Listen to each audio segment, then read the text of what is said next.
San Carlos City is a beautiful and bustling city.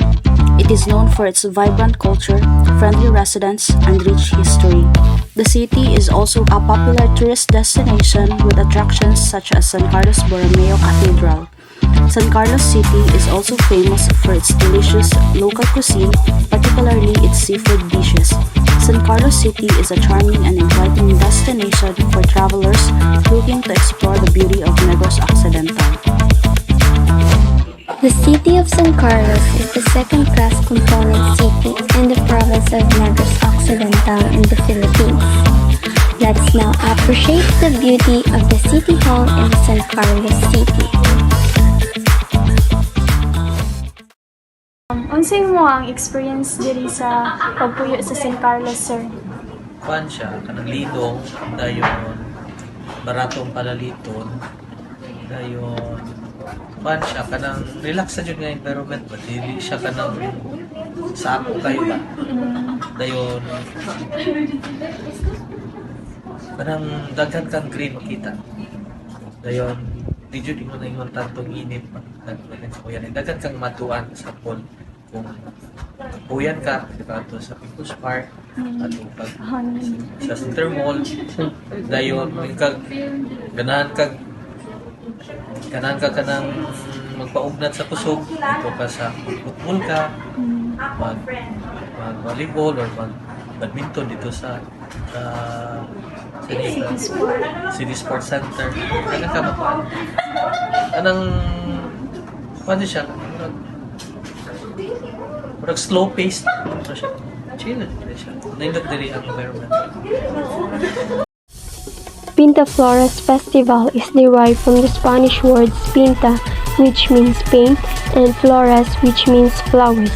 It is a cultural and religious celebration held annually in San Carlos City. Pinta Flores Festival is a vibrant and colorful celebration that highlights the rich cultural heritage of the region.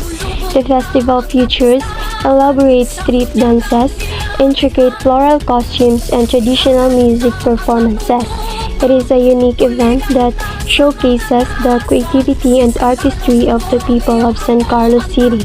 The Pinta Flores Festival is a must-see event for anyone interested in experiencing the beauty and excitement of Filipino culture.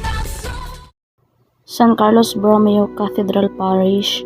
Its style is a unique and mix of Gothic, Byzantine, and Romanist. The huge lateral windows provided fine light and ventilations. So this is the place or area where people were lighting a candle and offering a prayer to Jesus Christ and knelt down inside the church and prayed. People's Park in San Carlos City is a wonderful place to unwind and enjoy nature. Located in Barangay 3, the park has a stunning view of Danion Strait and offers a serene environment where you can relax, exercise, or have a picnic with your loved ones, especially during special occasions. Spanning an impressive 5.74 hectares, the People's Park boasts various facilities and amenities for visitors to enjoy. You can find a pavilion for any activities and space for an outdoor cafe. It also has an infinity swimming pool and a regular pool for those who want to take a refreshing dip. There's also a boardwalk that provides a scenic path for leisurely walks that will take you across miniature buildings that add charms to the park. It also has a small museum, the Alinsawan Cave and Falls Art Gallery, and man-made falls. Go straight to the small pond below where red tilapia and koi thrive.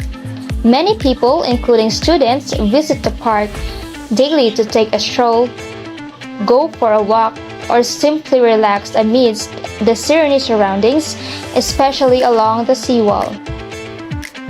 If you are interested in using the swimming pool, there is an entrance fee. Adults aged 18 and above are charged 100 pesos. Teenagers aged 13 to 17 are charged 50 pesos, and children aged 12 and below are charged 20 pesos. Maayong hapon ay unsay kalahian diri sa una ug unsay mga na-improve karon? Kini sa una, ano ito hindi ito ganito. Yung parang ang dami itong mga basketball court, yung mga seaside. Kasi ano to mga dagat to dati, hindi to ganito noon. Dagat to, tapos maraming mga, yung mga tindahan, kumbaga recreation center, recreation center kanang, marami ang mga nagnegosyo noon. Simple. So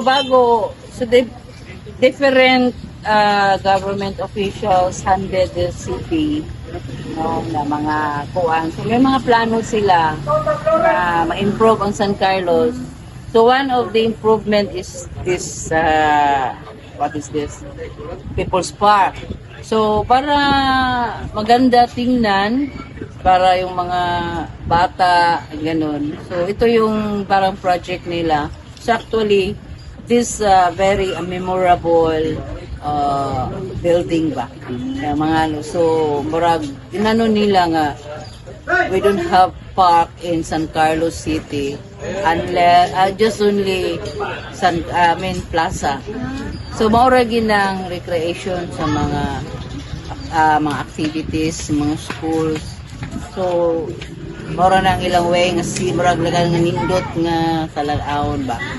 So karon gibutangan ani so you look like park. Ani true improvement na pero sa una mga flat pa ni. So mga design na lang ni so in the few years na ba.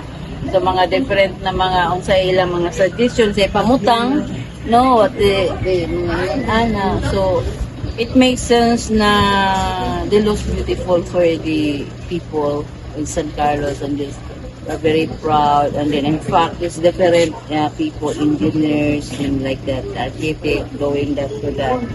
So hanggang later on pila na ka tuig sa mga improving of the project, improving sa mga inana. Anam ba? Unti-unti nang gumanda, dito na ni-held yung mga some occasion sa mga kuan gihimo na nila kanang na ay mga okasyon ay mga Quezon City like Pinta Flores practice like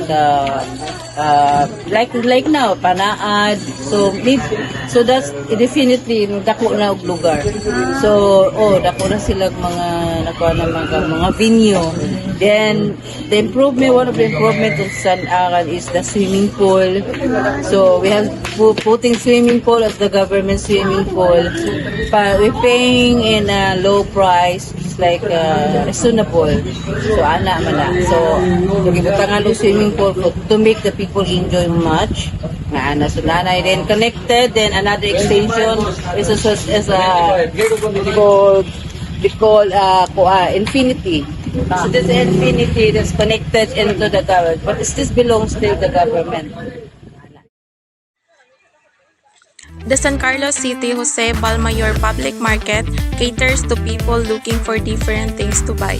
Inside these busy markets, you can find many shops like beauty parlors, tailoring shops, clothing stores, and places selling various items.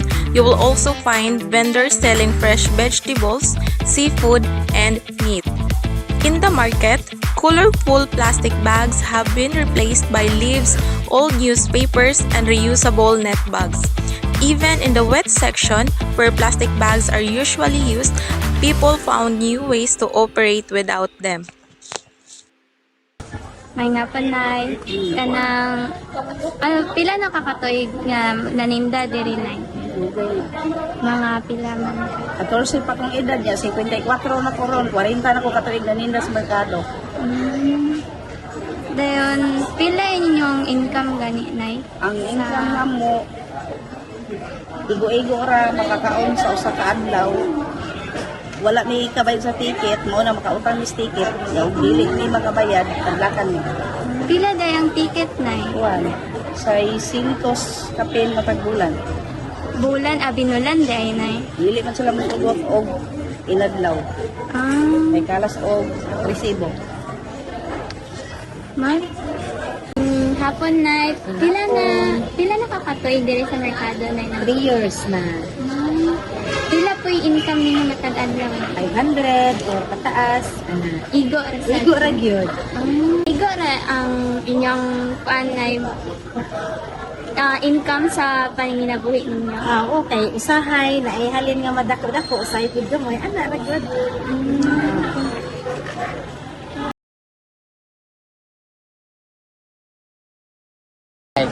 Ning pila na katuig diri nga maligyan merkado nay. Dugay na kayong panahon. Diyan. Kang income sa maligyan may igor sa paggasto sa pamilya nay. Okay ra gyud. Dili po magkulang, di po magsobra, insakto ra makakaon sa pamilya. Igor ra salamat. Kaya salamat nay. Sige, Nay.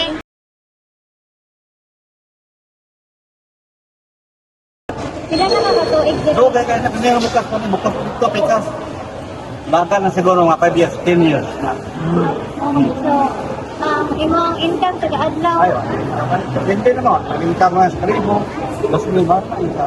Ito na ba sa inyo? Ito na. Dili pod makulang tay. Dili na po makulang tayo. Hindi, baka ni. Baka na. Lagi man, di mahalin sila. Wala na. Laban ng kaya na ako, ubos na. Thank you, tayo. Sige tay, thank you. Tithing's Cafe is established by the late Cristuto Tithing Pasinabo Sr. As a family enterprise in 1949, Tithing's Cafe has been a cultural icon for coffee lovers and a favorite spot for tourists and vloggers as well. They serve the best-selling tiauti, a local version of latte, pure black coffee, and chocolate, a freshly brewed chocolate drink. For their signature coffee, they use traditionally roasted and ground coffee while keeping the historic way of preparing the beverage.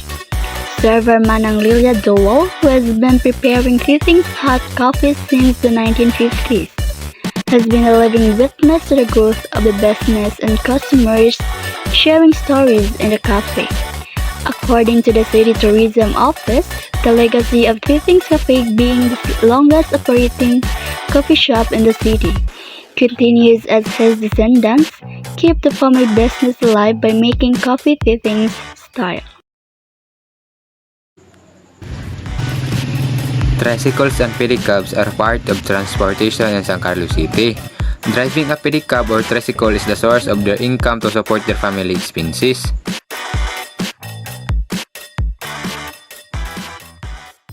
So yung hapon tayo, interview na ka naman tayo for educational purposes, so hindi siya tayo.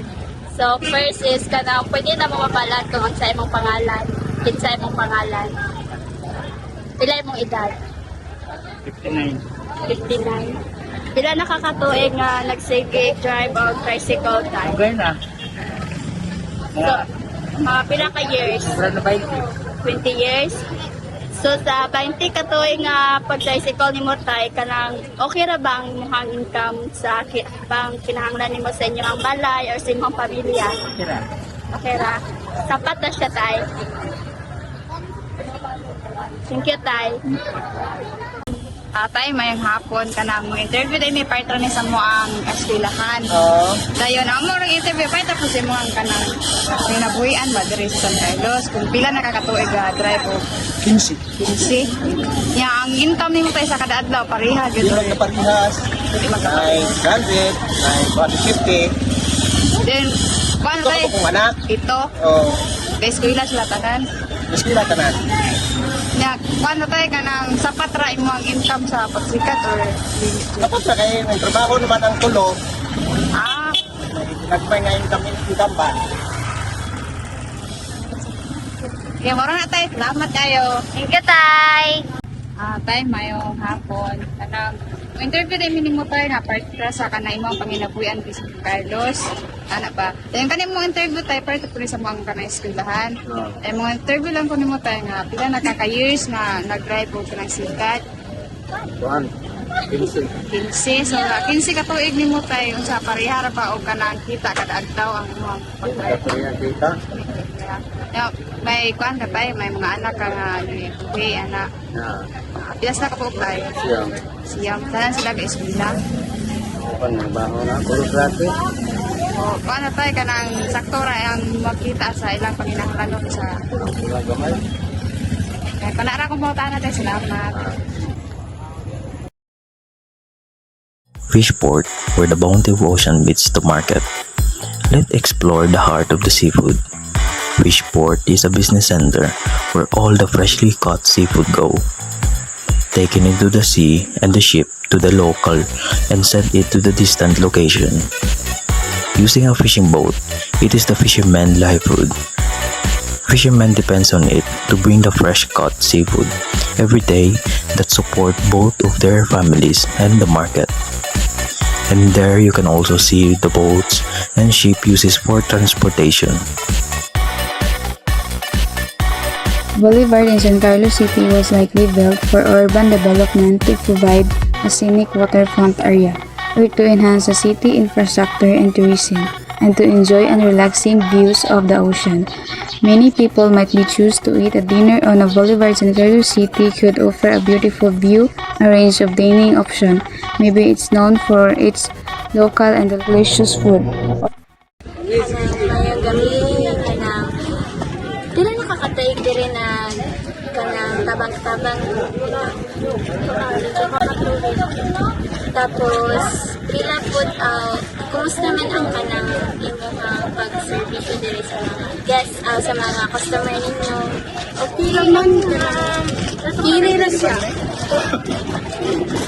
Sa service nimo sa mga customer nga Ang uban, kanang buutan, pila inyo possible income mo.